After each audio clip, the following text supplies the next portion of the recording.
ನಮ್ಮ ಈ ಪುಟ್ಟ ಗೂಡ್ನ ಪರಿಚಯ ನಿಮ್ಗಳಿಗೆ ಮಾಡಿಸ್ತಾ ಇದ್ದೀನಿ, ಅಂದರೆ ಹೋಮ್ ಟೂರ್ನ ಮಾಡ್ತಾ ಇದ್ದೀನಿ. ಹಾಯ್ ಹಲೋ ಎಲ್ರಿಗೂ ನಮಸ್ಕಾರ, welcome to my mini vlog. ಬೆಳಗ್ಗೆ ಫ್ರೆಶ್ ಅಪ್ ಆದವಳು ಸೀದಾ ತಿಂಡಿ ಮಾಡ್ಕೊಳಕ್ಕೆ ಬಂದೆ. ಊರಿಗೆ ಹೋಗೋದಿತ್ತು ಅಂತ ಬೇಗ ತಿಂಡಿ ಎಲ್ಲ ಮುಗಿಸ್ಕೊಂಡು, ಜೊತೆಗೆ ವಾರ ಇದ್ದಿದ್ದರಿಂದ ಮನೆಯನ್ನೆಲ್ಲ ನೀಟಾಗಿ ಗುಡಿಸ್ಕೊಂಡು ನೆಲ ಎಲ್ಲ ಒರೆಸ್ಕೊಟ್ಟೆ.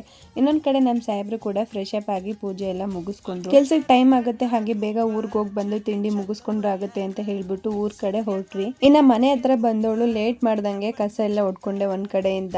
ಅದಾದ್ಮೇಲೆ ನೆಲ ಕೂಡ ಒರೆಸ್ಕೊಂಡೆ. ಜೊತೆಗೆ ನಮ್ಮ ಸಾಹೇಬ್ರು ಕೂಡ ಇಲ್ಲೂ ಕೂಡ ಪೂಜೆ ಮಾಡೋದಿತ್ತು ಅಂತ ಒಂದ್ ಕಡೆ ರೆಡಿ ಮಾಡ್ಕೊಂಡು ಅವರು ಕೂಡ ಪೂಜೆ ಮುಗಿಸಿದ್ರು. ಇನ್ನ ಇವತ್ತು ನಮ್ಮ ಈ ಪುಟ್ಟ ಗೂಡಿನ ಪರಿಚಯ ನಿಮ್ಗಳಿಗೂ ಮಾಡ್ತಾ ಇದ್ದೀನಿ.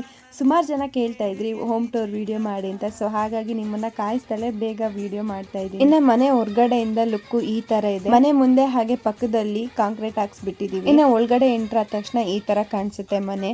2 BHK ಮನೆ ಇದು. ಎಂಟರ್ ಆಗಿ ರೈಟ್ ಸೈಡ್ಗೆ ಒಂದು ರೂಮ್ ಇದೆ, ಹಾಗೇನೆ ಲೆಫ್ಟ್ ಸೈಡ್ಗೆ ಒಂದು ರೂಮ್ ಇದೆ.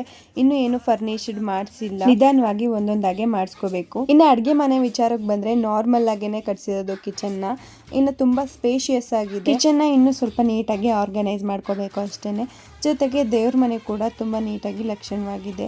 ಇದೇ ನಮ್ಮ ಪುಟ್ಟ ಗೂಡಿನ ಪರಿಚಯ. ಇನ್ನು ನಾನು ಮೊದಲೇ ಗೃಹ ಪ್ರವೇಶದ ವ್ಲಾಗ್ಗಳಲ್ಲಿ ತಿಳಿಸ್ದಂಗೆ ನಮ್ಮ ಮನೆಯವರು ಸದ್ಯಕ್ಕೆ ಯಾರ ಸಹಾಯನೂ ಇಲ್ದಂಗೆ ಅತ್ತೆಮ್ಮಂಗೋಸ್ಕರ ಮನೆನ ಕಟ್ಸಿ ಕೊಟ್ಟಿದ್ದಾರೆ. ನಾವಿಬ್ರು ಸಂಸಾರನ 0 ಇಂದಾನೆ ಶುರು ಮಾಡ್ಕೊಂಡು ಇಲ್ಲಿವರೆಗೂ ಬಂದ್ ತಲುಪಿದೀವಿ. ಈ ಜೀವನ ನಡೆಸ್ತಾ ಇರೋದಕ್ಕೆ ನನಗಂತೂ ತುಂಬಾನೇ ಹೆಮ್ಮೆ ಇದೆ. ಹಾಗೆ ನಮ್ಮ ಮನೆಯವ್ರ ಬಗ್ಗೆ ತುಂಬಾ ಪ್ರೌಡ್ ಫೀಲಿಂಗ್ ಇದೆ ನನಗಂತೂ. ಇನ್ನು ಓಪನ್ ಆಗಿ ಹೇಳೋದಂದ್ರೆ ನಮ್ಮ ಬೆಂಬಲಕ್ಕೆ ಅಂತ ಯಾರು ಇಲ್ಲ. ಸದ್ಯಕ್ಕೆ ಇಷ್ಟು ಪ್ರೀತಿ, ಇಷ್ಟು ಸಪೋರ್ಟ್ ತೋರಿಸಿ ನಮ್ಮನ್ನ ಬೆಳೆಸ್ತಾ ಇರೋದು ನೀವೇನೆ. ನಿಮ್ ಬಗ್ಗೆನೂ ಕೂಡ ನನಗೆ ತುಂಬಾನೇ ಹಿರಿಮೆ ಇದೆ. ಎಲ್ಲೋ ಒಂದ್ ಕಡೆ ಇದ್ದವ್ರನ್ನ 4 ಜನಕ್ಕೆ ಪರಿಚಯ ಮಾಡ್ಕೊಟ್ಟಿದ್ದೀರಾ. ಈ ಪ್ರೀತಿ ವಿಶ್ವಾಸನ ನಾನು ಕೂಡ ಕೊನೆವರೆಗೂ ಇದೇ ತರ ಕಾಪಾಡ್ಕೊಂಡು ಹೋಗ್ತೀನಿ.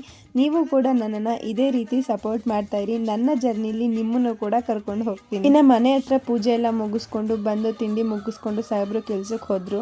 ಅದೇ ಗ್ಯಾಪ್ ಅಲ್ಲಿ ನಾನು ಕೂಡ ಅಡ್ಗೆ ಕೆಲಸ ಶುರು ಮಾಡ್ಕೊಂಡೆ. ತುಂಬಾ ಸಲ ನಮ್ಮ ಸಾಹೇಬ್ರು ಕೇಳ್ತಾ ಇದ್ರು ಬಸ್ ಸಾಂಬಾರ್ ಮಾಡ್ಕೊಡಿ ಅಂತ. ಸೊ ಅವ್ರ ಆಸೆ ಅಂತಾನೆ ಇವತ್ತು ಅಡ್ಗೆ ಮಾಡಿದ್ದಾಯ್ತು. ಇನ್ನು ಅವರು ಕೂಡ ಮಧ್ಯಾಹ್ನ ತನಕ ಕೆಲಸ ಮುಗಿಸ್ಕೊಂಡು ಬಂದು ಊಟ ಮಾಡ್ಕೊಂಡು ಮತ್ತೆ ಕೆಲಸ ಅಂತ ಹೊರಟ್ರು. ಇನ್ನು ಸಂಜೆಯಿಂದ ನಾನು ಸ್ವಲ್ಪ ಸಲೂನ್ ಹತ್ರ ಹೋಗಿದ್ದೆ. ಅಕ್ಕನ ಹತ್ರ ಸ್ವಲ್ಪ ಕೆಲಸ ಇತ್ತು, ಅದನ್ನ ಮುಗಿಸ್ಕೊಂಡು ಹಂಗೆ ಅಕ್ಕನ ಜೊತೆ ಒಂದು ಐಸ್ ಕ್ರೀಮ್ ಪಾರ್ಟಿ ಮಾಡ್ಕೊಂಡು ನಮ್ಮ ಸಾಹೇಬ್ರು ಬಂದ ತಕ್ಷಣ ಗಾಡಿ ಹತ್ಕೊಂಡು ಮನೆ ಕಡೆ ಬಂದಿದ್ದಾಯ್ತು. ಈ ವ್ಲಾಗ್ ಇಷ್ಟ ಆದ್ರೆ ಲೈಕ್ ಮಾಡಿ, ನನ್ನ ಪೇಜ್ನ ಫಾಲೋ ಮಾಡ್ಕೊಳ್ಳೋದು ಮರಿಬೇಡಿ.